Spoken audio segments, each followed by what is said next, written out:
나를 용서해야 하는 이유. 영어 단어 러더는 배의 방향을 결정하는 장치인 키를 가리킨다. 그럼 러더리스는 무슨 뜻일까? 맞다. 방향키가 망가진 배처럼 갈팡질팡하는 상태를 가리킨다. 러더리스라는 영화도 있다. 삶의 방향을 잃고 표류하는 중년 남자의 이야기를 담아냈다. 광고 기획자 샘은 총기 사고로 아들을 잃은 뒤 직장을 박차고 나와 요트에서 은둔 생활을 이어간다. 항해 도중 선원을 모두 잃고 폭풍우 속에서 홀로 표류하는 난파선의 선장처럼 살아간다. 그는 매일 밤 눈꺼풀을 들어 올리지 못할 때까지 자신의 몸을 술로 가득 채운다. 마치 제 머리와 가슴에 고여있는 아들을 향한 그리움과 죄책감을 모두 씻어내겠다는 듯.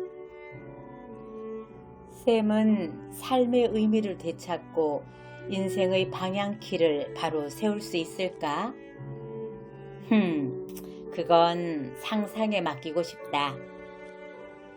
영화를 본 뒤 나는 깊은 감동에 빠지지는 않았지만 샘처럼 죄책감의 바다에 깊숙이 빠져 허우적거렸던 기억을 잠시 떠올렸다.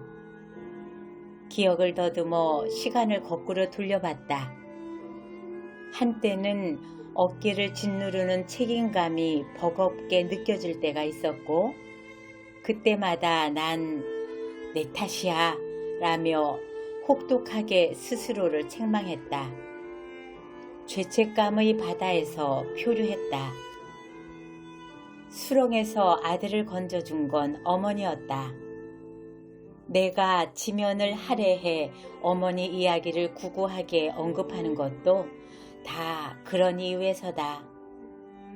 어머니가 내겐 예인선이었다. 영화 이야기로 시작했으니 영화 이야기로 끝맺으련다. 내가 무트로 예인될 즈음 굿윌 헌팅이란 영화를 보았다.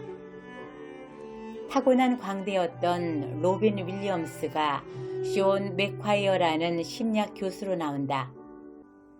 쇼온 교수는 유년 시절의 상처로 방황하는 수학 천재 윌의 마음을 열기 위해 애쓴다.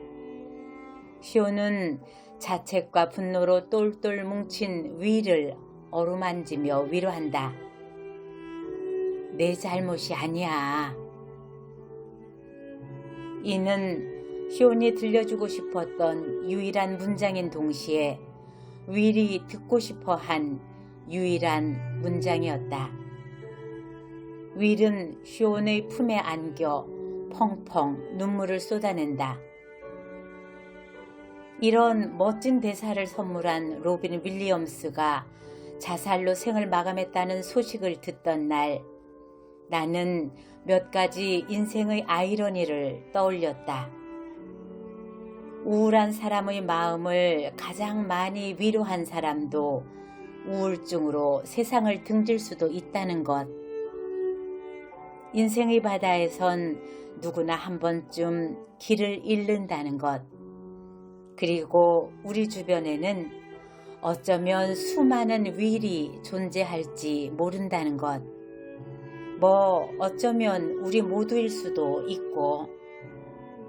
가끔 삶이 버겁거나 내가 느끼는 죄책감이 비겁함으로 둔갑하려는 순간마다 나는 쇼온 교수가 들려준 내 잘못이 아니야 라는 문장을 소리내어 읽곤 한다. 그러면서 할 일 없이 되뇌인다. 살면서 내가 용서해야 하는 대상은 남이 아니라 나인지도 모른다고. 우린 늘 다시 시작하지 않으면 안 된다고.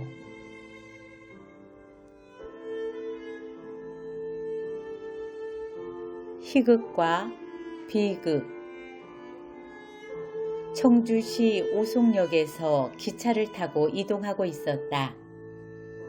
다른 소리를 용납하지 않을 것만 같은 압도적인 소음이 열차에 울려 퍼지기 시작했다. 앞자리에 앉은 사내가 주변 사람들이 다 들을 수 있을 정도의 큰 소리로 전화 통화를 하고 있었다.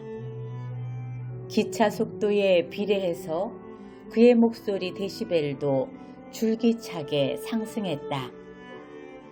사내의 입에 부부젤라 같은 응원 도구를 이식해 목소리를 증폭하는 게 아닐까 하는 생각이 들 정도였다. 사내는 통화 상대에게 잔뜩 화가 난 듯 했다. 1시간 가까이 열과 성을 다해 말을 이어갔다. 난 그의 목소리를 억지로 들으며 현역 시절 지칠 줄 모르는 체력과 폭넓은 활동량으로 그라운드를 누볐던 박지성 선수를 연상했다. 사내의 지구력에 박수를 보내고 싶었다. 어쩔 수 없이 통화 내용도 엿듣게 됐다.